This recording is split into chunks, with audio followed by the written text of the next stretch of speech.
She looked like a secretary. Gray hair, clipboard, quiet shoes. Captain Quinn didn't just overlook her. He mocked her, laughed at her fake rank. Then the lights failed, and Marianne Blake stepped forward. Calm, commanding. Her wrist ID glowed. Level 7 override access. They thought she filed forms. What they didn't know, she wrote the emergency protocols they now depend on. Stick around, because when the medals fall silent and the systems fail, Marianne Blake is the one who leads. And hey, tell us where you're watching from and what time. Drop it in the comments below. Don't forget to subscribe to the channel so you don't miss any videos. Don't forget to drop a comment telling us where you're watching from and what time you found this video. Also, hit that subscribe button. The morning light catches my captain's bars as I, Captain James Quinn, stride through the Federal Emergency Center's main hall. My polished boots echo against the marble floor, a rhythm of authority that makes junior staffers scatter like startled pigeons.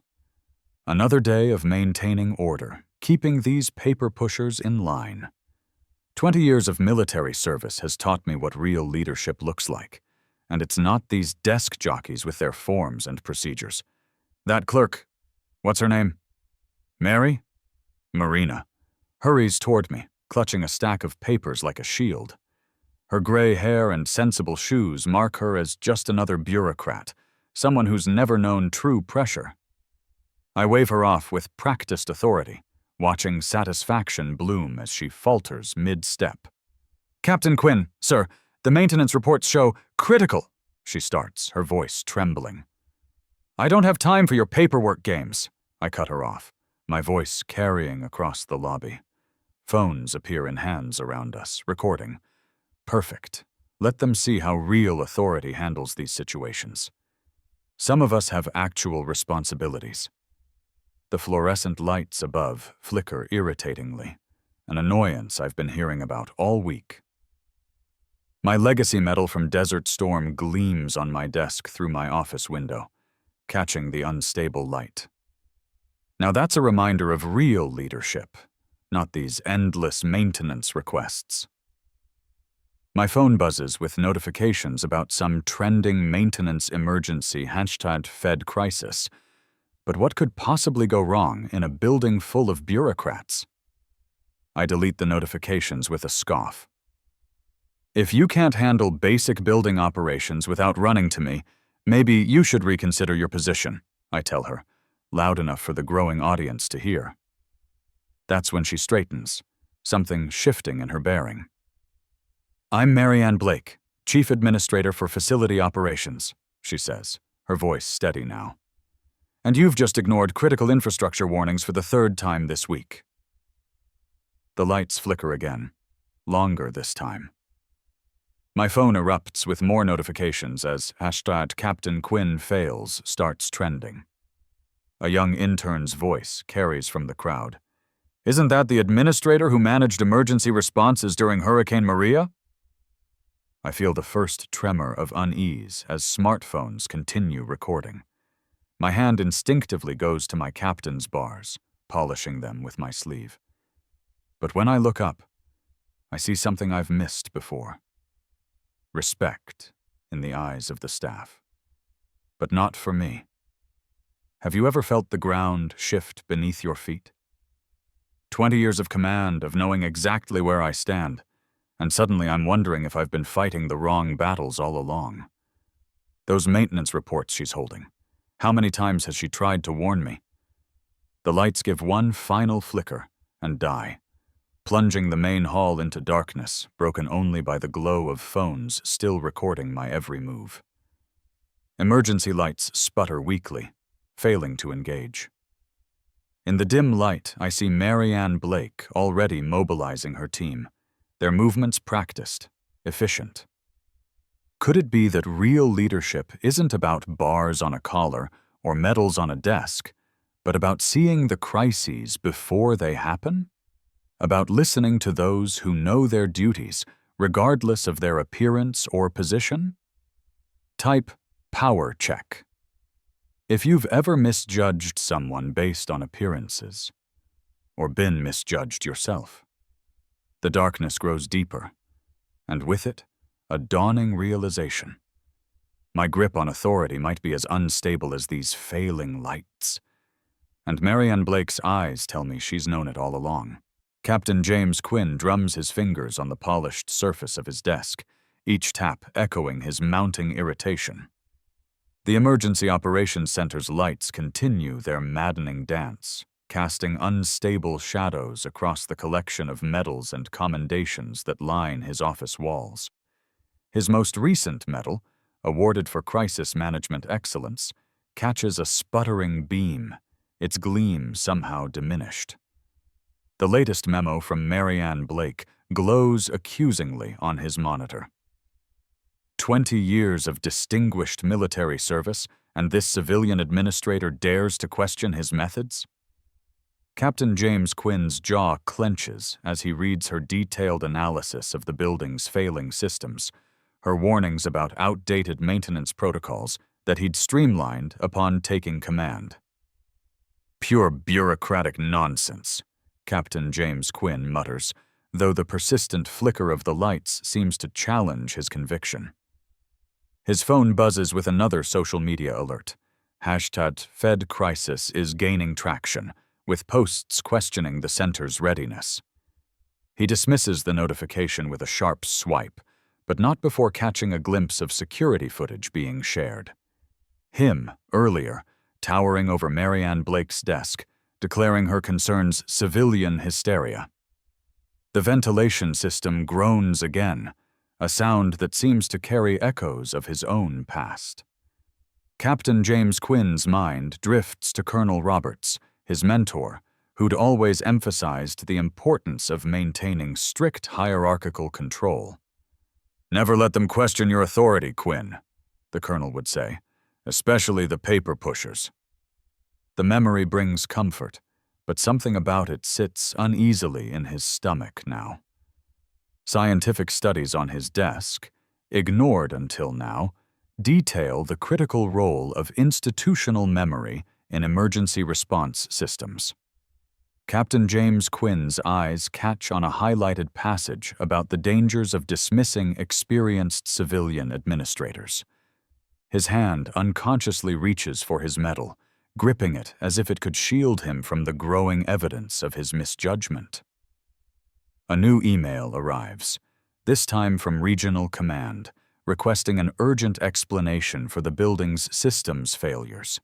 Captain James Quinn's screen fills with attachments, maintenance records spanning decades, all meticulously maintained by Marianne Blake and her predecessors.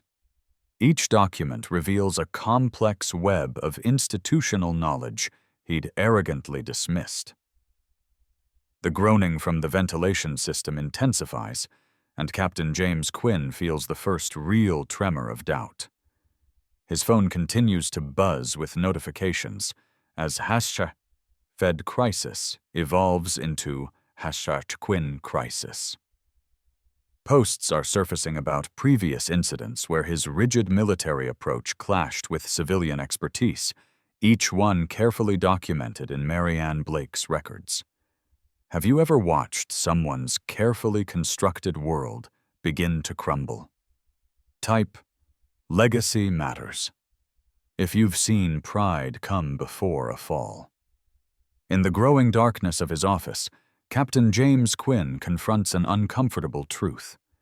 His command structure, so perfect on paper, has systematically stripped away decades of vital institutional knowledge. The flickering lights mock his previous certainty, each flash illuminating another crack in his facade of authority. His medal feels heavier now, its weight a reminder of the responsibility he's mishandled. Through his office window, he watches Marianne Blake efficiently directing junior staff through emergency procedures he should have known existed. Her movements carry the weight of experience he'd refused to acknowledge, each action a testament to the depth of knowledge he'd dismissed. The ventilation system's grinding grows louder, and Captain James Quinn realizes with growing dread that this is just the beginning. His phone lights up with a message from Central Command. They're sending an emergency oversight team. In the attachment, he recognizes names of other FEMA veterans, all connected to Marianne Blake's professional network. 20 years of service, Captain James Quinn whispers to his darkening office. And I never understood what true service meant. The metal on his chest catches one final flash from the failing lights, no longer a symbol of authority, but a reminder of the price of arrogance. Captain James Quinn stared at the security feeds, his composure cracking as Marianne Blake's competence mocked everything he'd assumed about her. The emergency lights cast sickly shadows across his face, while alerts screamed through the Federal Emergency Center's corridors. His fingers trembled as he gripped the fallen metal, his prized Leadership Excellence Award now feeling like lead in his palm. Through the monitors, he watched her orchestrate a response that shouldn't have been possible. Override access granted, Section Chief Blake, the system announced, each validation hitting him like physical blows. She moved through restricted zones he didn't even know existed, her badge clearance levels far exceeding his own. Sir, Twitter's exploding, his assistant's voice crackled through the intercom. The #FedCrisis hashtag just hit 500,000 mentions. CNN's picking up the story. Captain James Quinn's throat constricted as he clicked through the feeds. Viral videos showed the chaos outside. Hundreds of employees evacuating while critical systems failed under his watch. His face, caught in security footage, displayed the arrogant dismissal of Marianne's earlier warnings. The comments were brutal. Another power-drunk bureaucrat endangering lives. The backup generators whined, a dying sound that perfectly matched his career's trajectory. Through the glass walls of his office, he could see staff members looking to Marianne for guidance, not him. The metal slipped from his sweating fingers again, clattering against the desk with an accusatory ring. His phone buzzed incessantly with messages from superiors. Quinn, explain how a senior administrator we've never heard of has higher clearance than the emergency center captain. The words blurred as panic clawed at his chest. 15 years of carefully cultivated authority crumbling in hours. Captain James Quinn. Her voice through the intercom froze him in place. The Secretary of Emergency Management requires immediate access to the Level 7 protocols. Your authorization is insufficient. The pause carried volumes of restrained commentary. He could hear muffled snickers from the operations floor. An alert flashed across his screen. Administrative Review Board, emergency session called. His career's death warrant, dressed in bureaucratic formality. The building groaned again, systems failing in cascading sequence. In the security feeds, Marianne's efficient movements only highlighted his own paralysis. Sir, his assistant again. They're asking about the incident report from this morning, the one where you dismissed Administrator Blake's concerns? The hesitation in her voice told him she was already distancing herself from his impending fall. Captain James Quinn slumped in his chair, the metal now burning in his drawer like evidence of his hubris. On his phone, FedCrisis had evolved to @Quinn Crisis. His hands shook as he watched his authority dissolve in real time, measured in retweets and damning video clips. Type hubris if you've ever watched someone's pride destroy them. The most brutal realization wasn't the systems failing or his career imploding. It was watching Marianne operate with the expertise he'd blindly dismissed. Every calm command she issued, every crisis she diffused, hammered home his catastrophic misjudgment. The building's persistent moan seemed to carry the weight of karmic justice, each mechanical complaint a personal indictment of his failures. Through the glass, he caught her eye for just a moment. There was no triumph in her gaze, no satisfaction, only focused competence and perhaps a flicker of pity that cut deeper than any contempt could have. Captain James Quinn turned away first, unable to face the reflection of his own prejudices in the emergency light's harsh glare. "The secretary is waiting, Captain." Her voice came through again, professional as ever. "Shall I inform them you're unable to assist?" The pause carried the weight of every dismissive comment he'd ever made, every door he'd closed in her face, every credential he'd ignored. His medal gleamed dully in the drawer, no longer a symbol of leadership, but a testament to his blindness. As alerts continued to blare and his phone buzzed with increasingly urgent messages, Captain James Quinn faced the unthinkable. He had become the biggest threat to the very institution he'd sworn to protect. James Quinn's hands trembled as he stared at the medal on his desk, its polished surface now seeming to mock him. The emergency lights cast an eerie red glow across the Federal Emergency Center's command room, transforming his reflection in the glass panels into something grotesque and unfamiliar. He barely recognized himself anymore. The sharp click-clack of determined footsteps made Captain James Quinn's spine stiffen. Marianne Blake strode past him, her FEMA credentials swinging from her neck like a badge of authority he'd foolishly dismissed hours earlier. His stomach churned as she took her position at the main console, the same console he'd barred her from accessing that morning.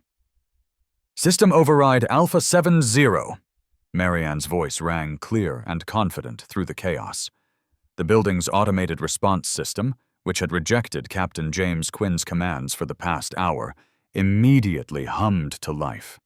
Emergency protocols engaged seamlessly under her touch, each subsystem falling into perfect alignment. Quinn's phone buzzed incessantly.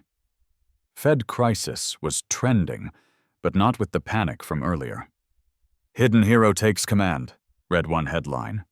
His Twitter feed filled with security camera footage of Marianne efficiently coordinating the emergency response while he stood frozen in the background, his earlier arrogance replaced by visible uncertainty. "Captain James Quinn," Marianne's voice cut through his thoughts. "I need your signature on these emergency protocols." She placed the documents before him, her expression professional, but her eyes holding a quiet knowledge. His hand shook as he reached for the pen, the weight of it suddenly unbearable. The emergency lighting caught the medals on his chest, medals that had always made him feel invincible. Now they felt like anchors dragging him into the depths of his own hubris. Each signature felt like an admission, a surrender of the authority he'd wielded so carelessly. Type humbled if you've ever witnessed true leadership emerge from unexpected places, flashed across social media screens as the crisis coverage continued. His phone pinged again. The security footage of his earlier dismissal of Marianne had surfaced, juxtaposed with her current masterful handling of the crisis. The contrast was devastating. Captain James Quinn watched as his carefully constructed world crumbled beneath the weight of his own prejudices. The sound of systems returning to normal echoed through the building like a symphony he'd tried to conduct, but never truly understood. Each successful protocol completion under Marianne's guidance was another crack in his armor of superiority. As order restored itself around him, Captain James Quinn found himself standing alone in the command center, his reflection in the now brightening windows showing a man stripped of pretense. The medal on his desk caught the strengthening light, and with trembling fingers, he slowly unpinned its twin from his chest. Share this moment if you believe in the power of authentic leadership. Fed Crisis. Unexpected. Hero.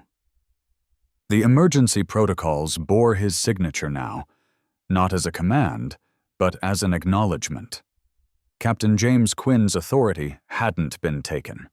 It had been revealed as the illusion it always was.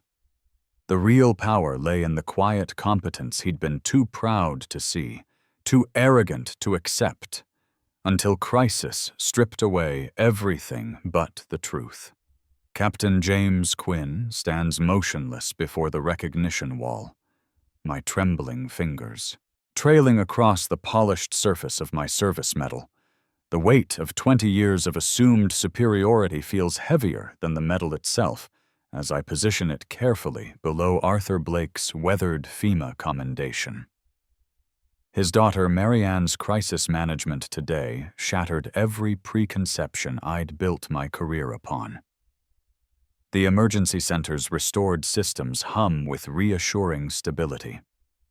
A symphony Marianne conducted while I stood paralyzed by outdated protocols. My reflection in the wall's gleaming surface shows a changed man, humbled by the revelation of my own limitations. The security footage playing on loop in the adjacent training room captures my transformation from self-proclaimed authority to grateful student. The footage will remain unedited, I announced to the assembled staff, my voice carrying none of its former arrogance. Future administrators need to see how institutional bias nearly crippled this facility. They need to watch me learn what real leadership looks like. The trending #FedCrisis hashtag flashes across my phone, now a testament to positive change rather than the career-ending exposure I'd initially feared. The steady clicks of Marianne's heels approach from behind, each step a reminder of how I'd dismissed her expertise mere hours ago. I turn to face her, noting how she stands taller now, her father's legacy, and her own triumph lending her an aura of quiet authority I'd been too blind to see. "Your letter of recommendation," I say, extending the signed document. "Though it feels inadequate after today. You've shown us all what emergency response leadership truly means."